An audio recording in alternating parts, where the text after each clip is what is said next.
As for Edward Morris, the other man Jones says was in on the extortion plot, according to court documents, Jones told police Morris didn't just extort money from him. He threatened him if he didn't pay up, and told a friend of Jones that if Jones refused, Morris would go after Jones, his mother, and daughter. Morris's nickname is Slugga, and while his rap sheet dates back to his days in New Orleans, according to court documents, Morris is one of the founding members of a notorious street gang known as the International Robbing Crew, which prosecutors describe as the most violent gang anyone can ever remember in Atlanta. Slugga Morris is currently here in Atlanta's Fulton County Jail, awaiting trial on 3 counts of murder.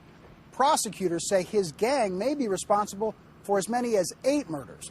But Morris, the man who allegedly threatened Pacman Jones and his family members, was a free man in the summer of 2007. And it may surprise you to know where he was on the night of that shooting near Club Blaze. Is this the man you saw that night? Yes. The man he identified is Slugga Morris. Yes, that was him. The reason I know him because he got that tattoo right here. That tattoo that looks like a New Orleans Saints symbol in the middle of his head. According to the shooting victims and 2 club employees, 4 months after Jones says Morris extorted money from him and threatened the lives of Jones and his family, Slugga Morris was at Club Blaze, and he was there with Pacman Jones. He was standing right next to Pacman, standing in the sense that he was protecting Pacman or was with him. He was definitely with Pacman. He was with Pacman Jones standing right beside me. This the guy. This the guy right here, most definitely. And after watching this video, a Club Blaze employee told Outside the Lines that this man, one of the men who followed the shooting victims out of the club, is Slugga Morris. In June, Outside the Lines spoke with Slugga Morris by phone from the Fulton County Jail. When asked about his relationship with Pacman Jones, Morris replied, "That's my partner. He's my friend. We hang out."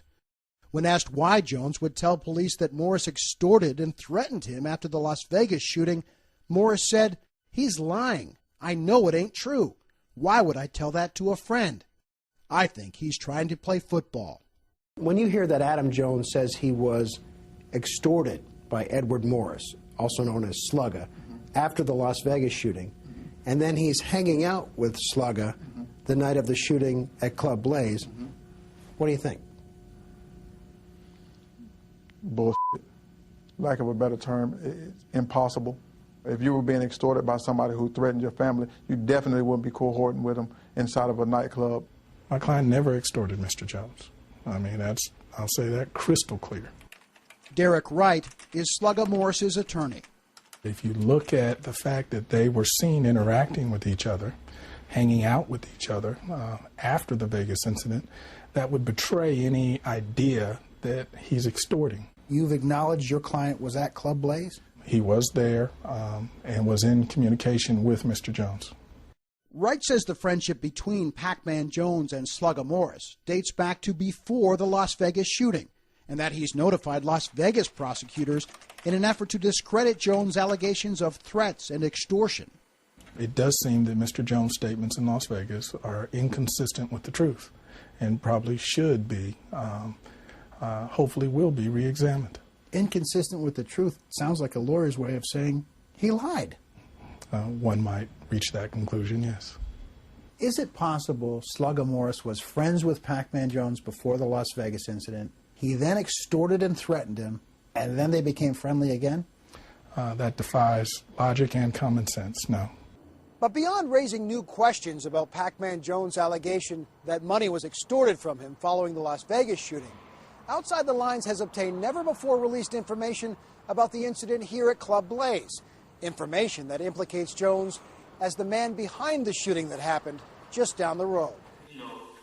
The man on the top right of your screen is Marcel Easterling. Outside the Lines obtained this video of his October 2007 statement to Atlanta investigators. Charged with 6 murders, Easterling, prosecutors say, is an admitted member of the International Robbing Crew, the same gang as Slugga Morris.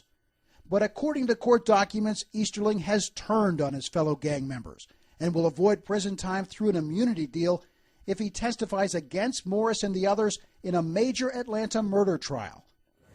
During the interview, Easterling unexpectedly mentions Pacman Jones and the dispute he had with Darian inside Club Blaze.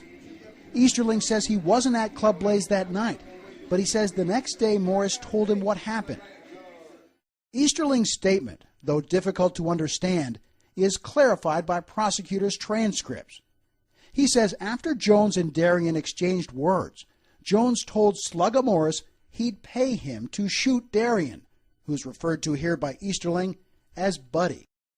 So Pacman, he basically tell Slug, like, yo, I'll give y'all, like, I think he told me to give him, like, 10. No, he didn't give him nothing. He didn't even tell him the price. Like, yo, you know, he'll pay him to shoot Buddy. The day after the shooting, Morris's nickname, Slugger, appeared in news accounts of the incident. That same day, Easterling says, he went to Slugger Morris's house in South Atlanta. He says he was sitting here on the front porch as Morris spoke on the phone to a friend of Pacman Jones, telling him Pacman was going to have to give him at least 10 or 20, meaning $10,000 or $20,000 for the shooting. That would be consistent with the idea that Mr. Jones asked for a hit on somebody, and after the hit was done or attempted, he had to pay for it. Derek Wright won't say whether his client Slugger Morris carried out a hit for Pacman Jones, or whether he tried to collect money for a hit a day later. But not once did he deny Marcel Easterling's statement about what happened.